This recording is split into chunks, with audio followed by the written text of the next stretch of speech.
The court is ready to hear argument in 19-475, Data Foundry versus the City of Austin from Travis County and the 14th Court of Appeals District. May it please the court, Mr. Jefferson will present argument for petitioner. Petitioner has reserved 5 minutes for rebuttal.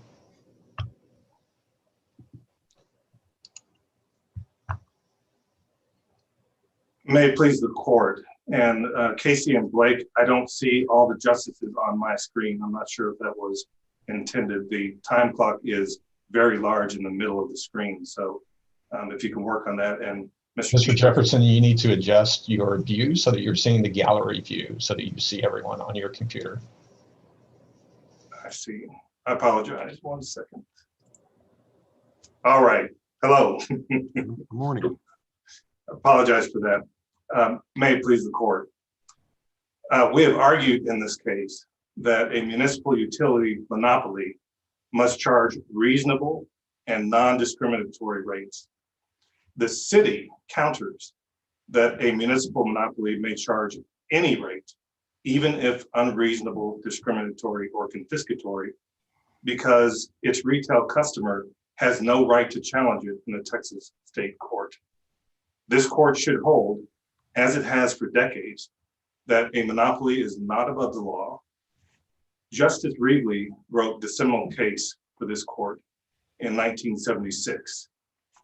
A district court must, quote, pass upon the unreasonableness of the rates of a municipally owned utility in order to protect the utility customers from being unfairly burdened with the cost of city government.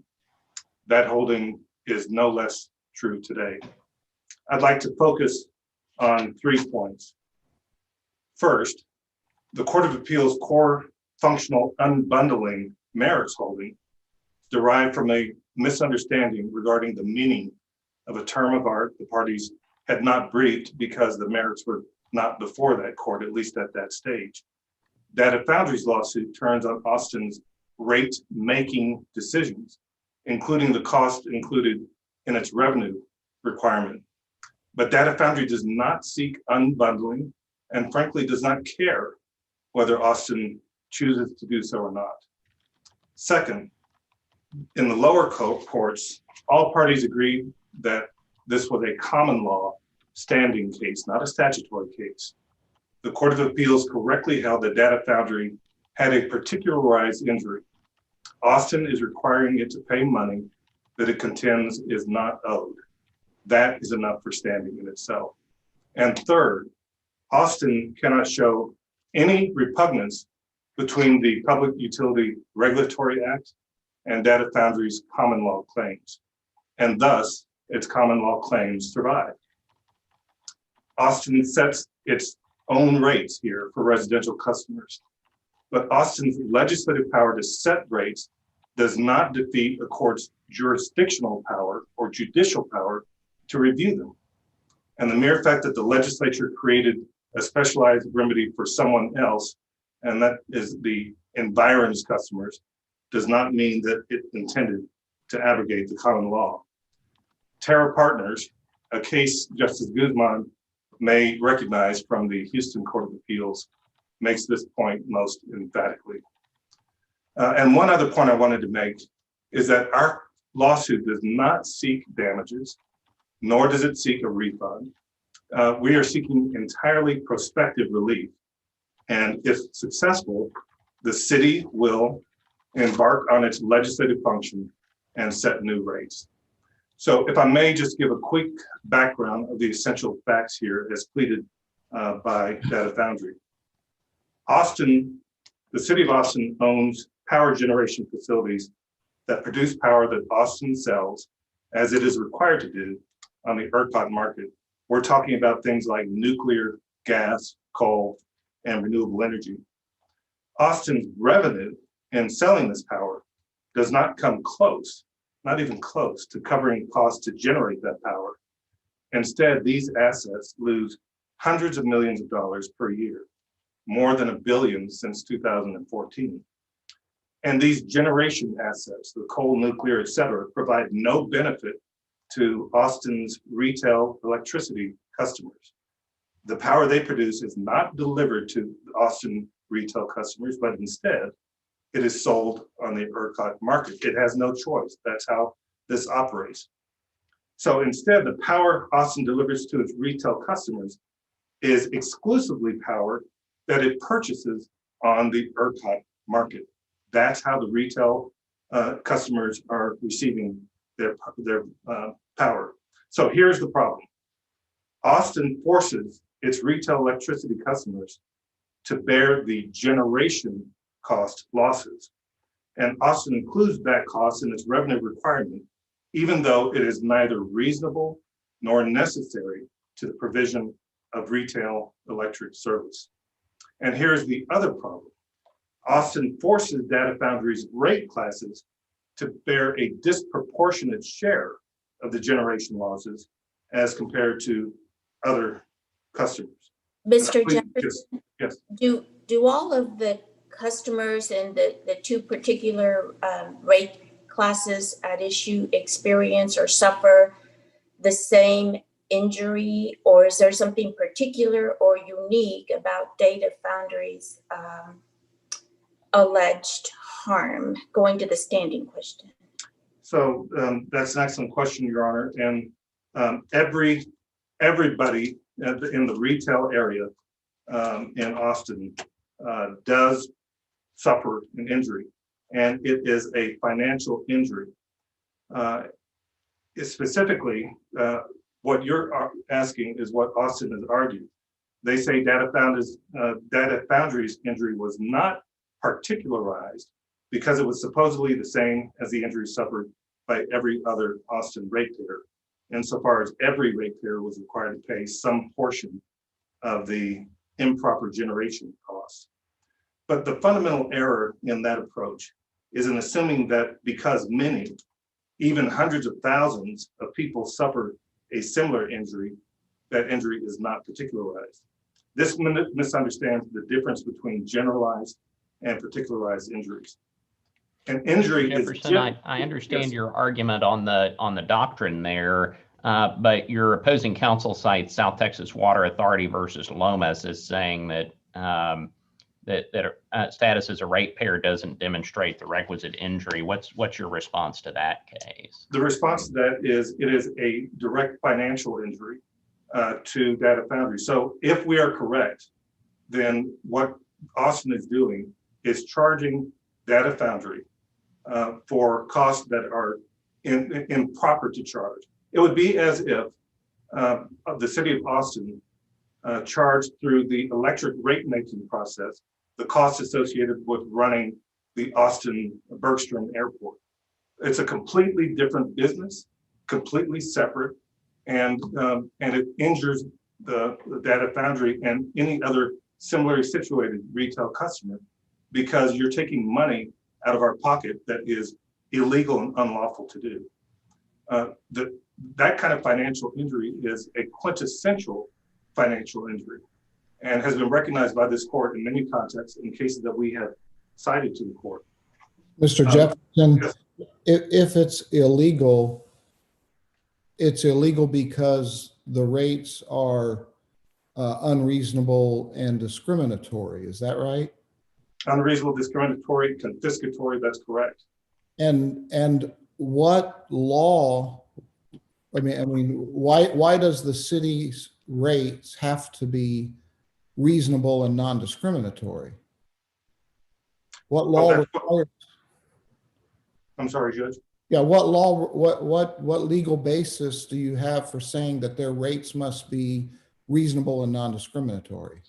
So your court has long held that common law rate challenges are reviewable in court, including against arguments that a plaintiff lacked standing. So in Wiggins, for example, the Supreme Court of Texas held that the requirement to impose reasonable rates was a rule that courts had imposed itself on utilities, and courts could not impose such a rule if no one would have standing to challenge the rates, as Austin asserts. The Southwestern Bell case, I think, answers your question too. In that case, the court affirmed Wiggins' guarantee that Wiggins' guarantee would be meaningless if there were no judicial redress for their violation. But excuse me, Mr. Jefferson, but I don't think that's answering the question. At least for me, it's not, because just because something is illegal, whatever that means, does not mean that's the answer to the entire inquiry. If it has to be particularized, then those with a particularized injury, which would be different perhaps than simply being illegal, would have standing, so it would give meaning. So I get your point. And so the question boils down to what is unlawful, what is illegal here, and how does that impact somebody like Data Foundry? And to answer that, you have to go back to the common law principles, which Justice Reedley, as I said, in SAISD discussed, and which this court in Southwestern Bell and Wiggins discussed. At common law, utilities had a major legal obligation to offer services at reasonable rates and without discrimination. That's a fundamental bedrock. And so you have to look at, well, what does that mean? The first step in building a utility rate is determining the utility's revenue requirement. That's another way of saying how much money is reasonable and necessary to provide the retail utility service. You add up all those expenses for retail purposes. What you cannot do is to include costs from a separate business. In this case, it's the generation business that has nothing whatsoever to do with retail services, and which no Austin customer benefits from. So if Austin were correct, the city could include all kinds of revenue requirement of costs that have nothing to do with the provision of retail services and compel its residential electric customers to pay for that. And Mr. Jefferson, going back to the illegality of the rates, what is the proper role of a court in protecting consumers from these unreasonable actions, if they are, by the city of Austin? Do courts have a role? So it's not a rate-making role, but what is the court's role in protecting consumers from unreasonableness? Thank you, Your Honor. And that goes back to where I began. We're not seeking damages, and we're not asking a court, any court, to set a rate. What we're asking the court to do is determine whether we're correct that the rate is not necessary to the provision of retail services, that is discriminatory, and that is confiscatory. And if we are successful in showing this court that that's what's occurring here, then the process begins all over again. You go back to the city, and the city will, so the court would enjoin those rates, the trial court, not this court, the trial court would, because we think the merits have to be determined there. They would enjoin that rate and return it to the city for the city to establish new rates that are not discriminatory, that do not improperly and unconstitutionally take from Data Foundry its financial resources. I think that is that's the way you do it. And the reason I am confident that that we're correct in our analysis of the impropriety of the generation costs being saddled with retail customers. You go back to when the PURA was enacted, that was back in 1976. That was a sea change. But during that time, there were contemporary scholars that said, this is how it operates. It's in our brief, we cite a lot of the article from Baylor, the Municipalities and the Public Utility Regulatory Act. The authors are Dan Planks and Robert Little. And they make the point, and this is before there's any litigation on this area, that although citizens within municipal limits are not entitled to appeal municipally owned utility rate changes to the commission, they're not deprived of appellate review altogether. These rates must be reasonable and non-discriminatory, that's the standard, or the people served by the municipal owned utility may appeal to the courts for a determination. You have judicial review. You're not taking over the legislative function. You're just asking a court to determine whether these rates are comply with the Constitution and comply with the doctrine. That has been recognized in FERC cases, which we've cited, that this court recognized in Encore, and in many other cases that we have briefed for the court. I see my time is running out. I would like to reserve the balance of my time for rebuttal. If there are Any no other questions? Thank you, Mr. Jefferson. We'll hear from the respondent. May it please the court, Mr. Brocato will present argument for the respondent. May it please the court. The issue is whether an individual ratepayer has legal standing to challenge a generally applicable municipal rate ordinance in court. Under Rule 91A, a cause of action has no basis in law if the allegations do not entitle the claimant to the relief sought. Data Foundry lacks standing under both the Public Utility Regulatory Act, or PURA, and the common law. All parties agree that standing may be established by constitution, common law, or statute, and the common law may be displaced by legislative action. This is exactly what the legislature did in 1975 in adopting PURA. PURA establishes a comprehensive system for statewide regulation of utility services and rates, including provisions for determining who may appeal from rates set by municipal ordinances and who may appeal from the commission's orders to district court. Mr. Brocato, excuse me. Yes, So Your what are you relying on in asserting that that there was no standing here? Are you relying on the particularized injury part of it, or are you looking at the exclusive nature of the city's determination? What are you relying on? Under the common law, the Data Foundry must demonstrate that it has standing, and that standing is based upon a showing of concreteness and particularization, or showing a particularized injury. They have not done so, but that's not what we're arguing. We're arguing that the Public Utility Regulatory Act occupies this field. It sets up a comprehensive regulatory scheme that establishes who may appeal from municipal ordinances. Indeed, the entirety of— And who is that? Well, the entirety of subchapter 33, chapter 33, subchapter C, D, and E, 12 entire sections are devoted to municipal appeals. And the legislature has made it clear that inside city customers do not have a right to appeal directly to district court. So who does? But how can you get review of city rates? I'm sorry, could you repeat yourself, Chief Justice? Yes.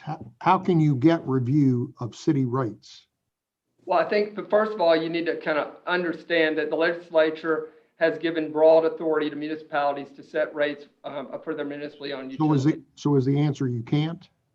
No, the answer is that they have other remedies. The legislature was keenly aware that inside city customers had different remedies, namely that they could participate in the city process, which Data Foundry did, the electoral process, as well as the legislative process. So when you— Go ahead, Justice Coupon. I'm sorry, Chief, go ahead. But other than vote the bums out, there's nothing you can do. Well, again, the legislature devoted a considerable amount of time establishing who may appeal from municipal orders. They provided who may appeal from co-op orders and PUC orders as well. And with respect to inside city customers, they acknowledged that yes, their remedy lied in the city process and the electoral process and at the legislature.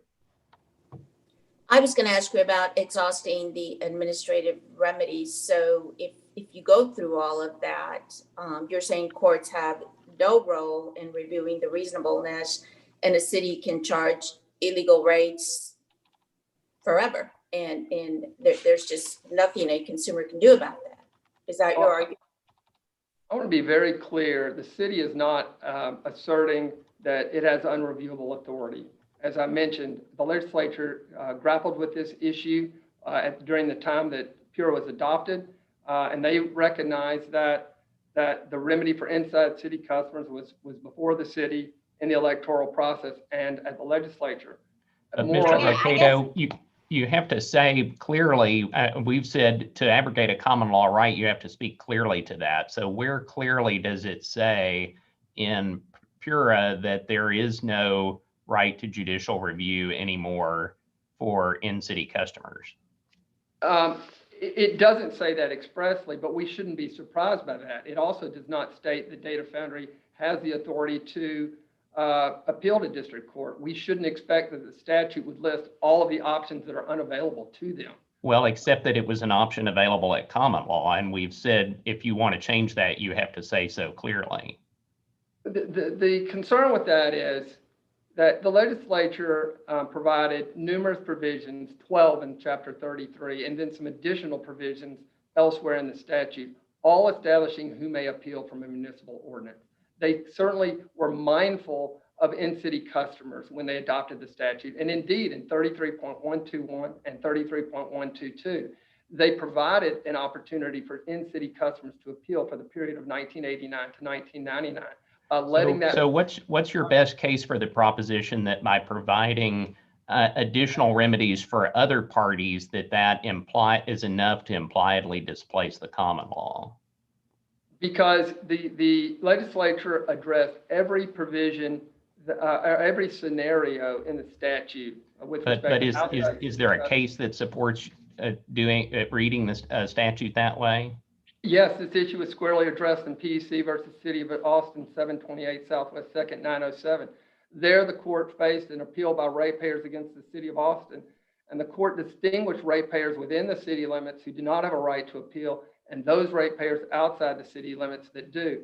The court explained there that there's a logical basis for this different treatment. Specifically, the court found, quote, the city council members who enact an ordinance fixing utility rates within and without the municipal limits will be responsible to the city residents who elected them. Hence, the ballot box is available to citizens of the municipality who are aggrieved by the ordinance. Because there's no corresponding recourse available to outside city ratepayers, PURA provides a mechanism for those customers to appeal. And then the court went on in that case to explain how this difference was thoroughly vetted during the adoption of PURA. As a result, the common law no longer governs municipal rate making. Our data foundry would have this court believe that the legislature took great care to provide numerous provisions for who can appeal a municipal order. They have provisions for outside city customers. During the 10-year period that I referenced earlier, they provided direct appeal for inside city customers.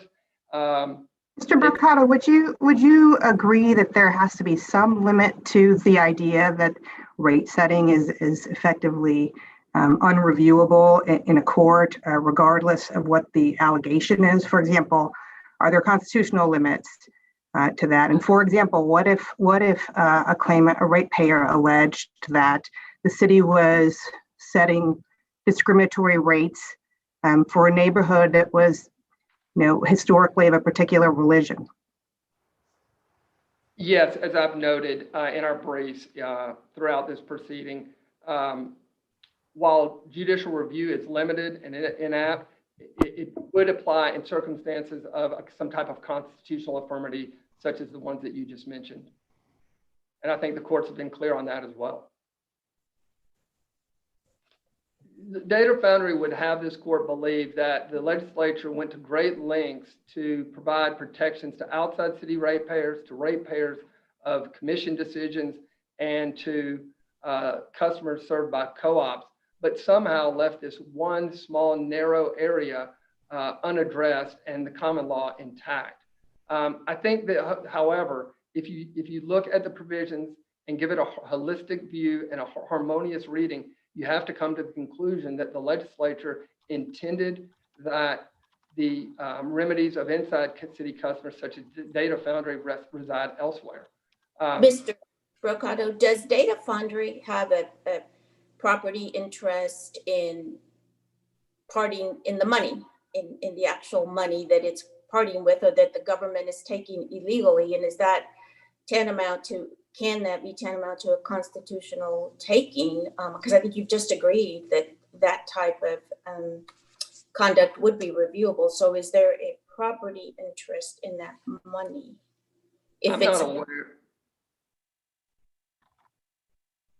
I'm not aware of any court holding as such. I do know that if you were to determine that the common law applies, the courts have been clear, both at the federal level and this court, that Data Foundry must demonstrate that their injury is both concrete and particularized. And they've chosen to focus on the financial harm that they've experienced. While that might be a concrete injury, it is not a particularized one. This court, again, has long held that a plaintiff must demonstrate that they've experienced a special injury, not the same as that shared by the public at large. They've failed. Would that require us to overturn our cases on taxpayer standing?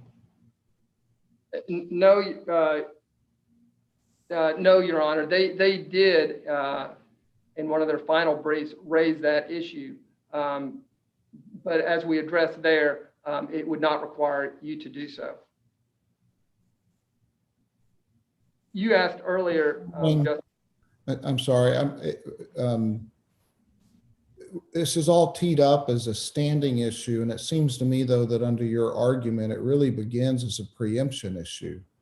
That your real defense, your primary defense is preemption. PURA preempts any common law claim and prohibits this kind of lawsuit because it creates its own regulatory and administrative method for the setting and review of rates.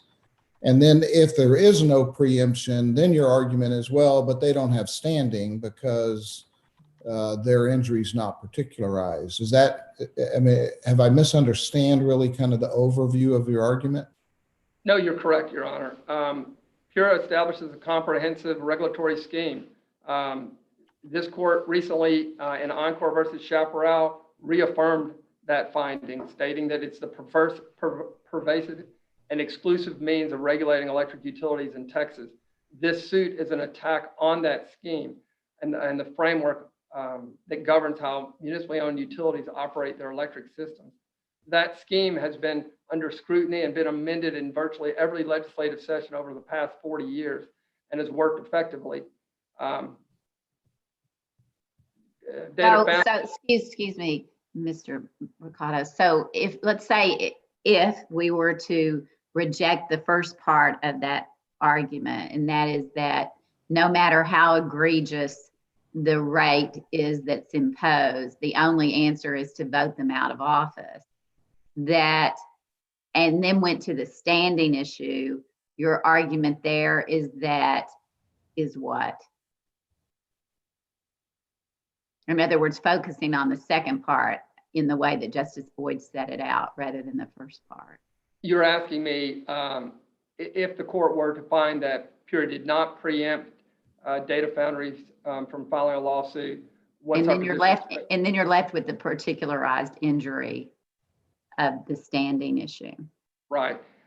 As I said a moment ago, Data Foundry devotes a lot of time trying to demonstrate that they experienced a financial harm and that financial harm was sufficient to automatically create standing. But in our review of the case law, it looks like clear that a plaintiff must demonstrate not only that they have a concrete injury, but also a particularized injury, or what is referred to as a special injury. And in order to show a special injury, they must demonstrate that their injury is not the same as those shared by ratepayers generally. In fact, earlier, Justice Guzman asked Mr. Jefferson about that point, and it's clear that the rates set by the City of Austin are the same for all customers within the two classes from which Data Foundry takes service. So they are being treated the same as all other customers within those two classes. Mr. Brocato, that sounds like an argument that if you injure enough people, there's no standing. And I thought there were cases that held the opposite. This court, and as well as the U.S. Supreme Court, have consistently found that a plaintiff must demonstrate that their injury is not only an injury in fact or a concrete injury, but also a particularized injury, meaning that it can't be shared by the ratepayers generally. Well, the amount of money that Data Foundry is paying isn't shared by any other ratepayer, right? I mean, it's correct. Coming out of their bank account. That's correct. But the fact that they may buy more or less electricity than another ratepayer doesn't grant them standing. The more salient question is, are the rates being charged for each customer within those classes the same? And as I noted, the rates for within both of the classes from which they take service are the same, so that they are treated the same as all other ratepayers within those classes. Mr. Burkhardt, does Some- the, I- go I- ahead. Very briefly, I just thought they had some allegations that they were not receiving an adjustment that other high load factor customers were receiving, that they did have some kind of unique particularized allegations as well. All customers within the two classes from which Data Foundry takes electric service pay the same rates and are treated the same. And that is also true of the high load factor customers within those classes. I'm not aware of them to be able to demonstrate otherwise. I mean, they're just already. Sorry. I was going to ask you about the jurisprudence in mass tort cases and whether in those cases when individuals all suffer the same harm, how does that inform sort of this question of generalized harm? Because there's clearly standing there. Does that have any applicability, or is that sort of preempted by the statutory framework here? Well, I would focus more directly on those cases that have dealt specifically with utility rate setting and plaintiffs' actions opposing those rates. And in those cases, the courts have always been consistent that, again, you must show some type of particularized or special injury. And by that, they mean an injury that's different from other ratepayers.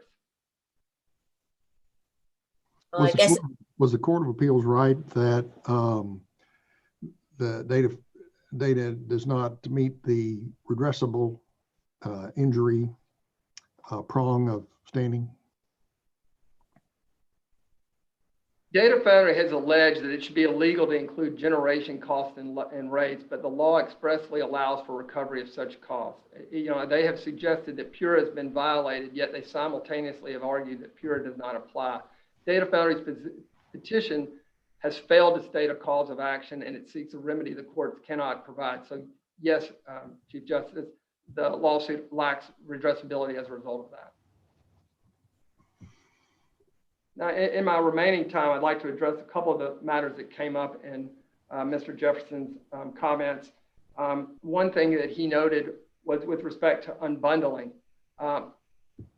It is clear that the real motive behind this lawsuit is that Data Foundry would like to see Austin divested of its generation assets and fully deregulated. And in order to do that, it will inherently require the utility to be functionally and structurally unbundled. And that is a decision that is fully within the discretion under PURA 40.051 of the city to make the decision whether to opt into competition or to sell its generation assets. Data Foundry should not be allowed to circumvent the city's discretion by forcing the decision in district court. They've also mentioned repugnance, and as we've noted, PURA is a comprehensive regulatory scheme. It occupies this field. It went to great lengths to provide who may appeal and who may not for municipal ordinances. The legislature has confronted these issues multiple times through multiple appeals over the last 40 years. They were concerned that outside city ratepayers needed special protections, and they allowed them to appeal only to the PUC, not to district court, and only as a group. There has to be 10,000, the lesser of 10,000 outside city customers, or 5% of the total ratepayers that are served by the municipally owned utility. Yet, under Data Foundry's argument, a single inside city ratepayer could avoid all of that and go directly to district court. When one looks at the provisions in Chapter 33 and gives it a harmonious reading, one can only conclude that the legislature did not intend for an individual inside city ratepayer to be able to go to district court, but then require outside city ratepayers to have to sign a petition and then go only to the PUC. And therefore, as I noted, PURA occupies this field, and one need not look to the common law. Again, this court in Encore versus Chaparral recently confronted similar issues. They first had to decide, is this a comprehensive regulatory scheme, and concluded that it is. Does it establish who may appeal and who may not? Yes, it does. Did the commission have exclusive jurisdiction over the claim? Yes, they did. And here the city has exclusive jurisdiction under PURA to set the rates within their city limits. And for all these reasons, PURA establishes who may appeal and who may not. And the legislature was clear that the remedies that inside city customers are entitled to rest before the city in the electoral process and at the legislature. Thank you for your thoughtful consideration of our petition. Any other questions? Thank you, Mr. Brocato. Mr. Jefferson, I believe you have 5 minutes. Thank you, Mr. Chief Justice. Just a very few quick rebuttals. Number one, if you look at the statute, I think it's important in a statutory, when the other side is saying the statute applies, look at what the definitions are. Section 31.001A.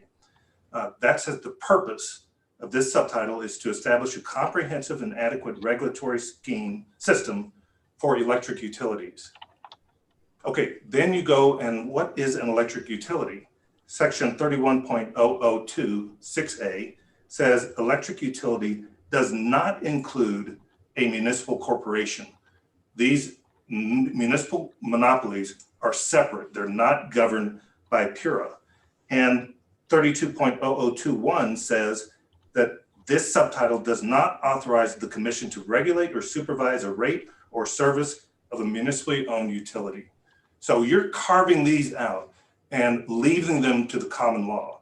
The regulatory system applies to utilities, not to municipal monopolies. And there's one exception, and that is for the environs customers. And that was one of the last points that Mr. Brocato was making. And Justice Guzman, that's why I mentioned the Terra Partners versus City of South Houston case during my opening. That's a case from the Houston Court of Appeals, 2009. There, an end resident of City of Houston was challenging water rates. The question, the court said, was whether the legislature intended the regulatory process as the exclusive means of remedying a rate dispute between the water utility and ratepayers. The city argued, just as the city is arguing here, that the trial court lacked jurisdiction because the city had exclusive jurisdiction over rates, and the legislature created a statutory remedy by which environs, that means non-resident, but not in-city customers, could appeal. The court rejected the argument, noting that, as in our case, the statute explicitly denied the commission jurisdiction over the city in-city customer rates.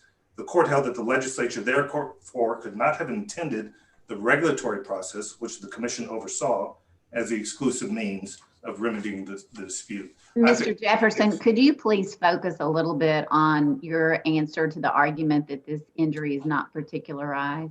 Yes, and I think Justice Guzman asked the pertinent question here, and that is, what about, for example, a mass tort case where everyone is injured? Justice Busby also got it right. The injury that Foundry is experiencing is not the injury Mr. Jefferson, who's a city resident of Austin, Texas, is experiencing. They're different. And Spokio, the U.S. Supreme Court in Spokio, had a quote that I think applies here. It also reminds me of a quote from the Supreme Court of Texas case, NAACP versus Andrade, makes the same point. The fact that an injury may be suffered by a large number of people does not itself make that injury a non-justiciable generalized grievance. The victim's injuries from a mass tort, for example, are widely shared, to be sure, but each individual suffers a particularized harm. That is true here, and that is the quintessential way that you get standing, a financial injury like this. Mr. Jefferson, as a practical matter, does the remedy that your client seeks here require functional or structural unbundling? Not as a practical matter and not as a theoretical matter. The structural unbundling is divesting, the sort of the monopoly era that existed before PURA. In other words, structural means you have to have separate generation, separate transmission, separate retail.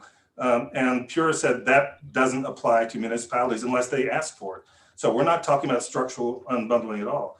Functional unbundling is really a transparency issue. It is when you open your bill, the consumer needs to see what costs are associated with generation, what costs are with distribution and transmission, and what costs are retail. And we don't care. We don't think that the city has to do that functionally. What we're saying is at the beginning of the process, the city cannot include generation assets and use them and recover them through a wholly separate retail scheme.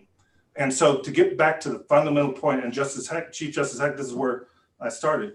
You asked the question, how can you get review of city rates under Austin's argument? And the answer is, if they are correct, you cannot, no matter how unreasonable, discriminatory, or confiscatory. And that completely erodes judicial review. And this court has time and again said that judicial review exists in these cases. And for those reasons, we ask that the court reverse Court of Appeals judgment and remand this case for merits determination in the trial court. Any other questions? Thank you, Mr. Jefferson. The case is submitted and the court will take another brief recess.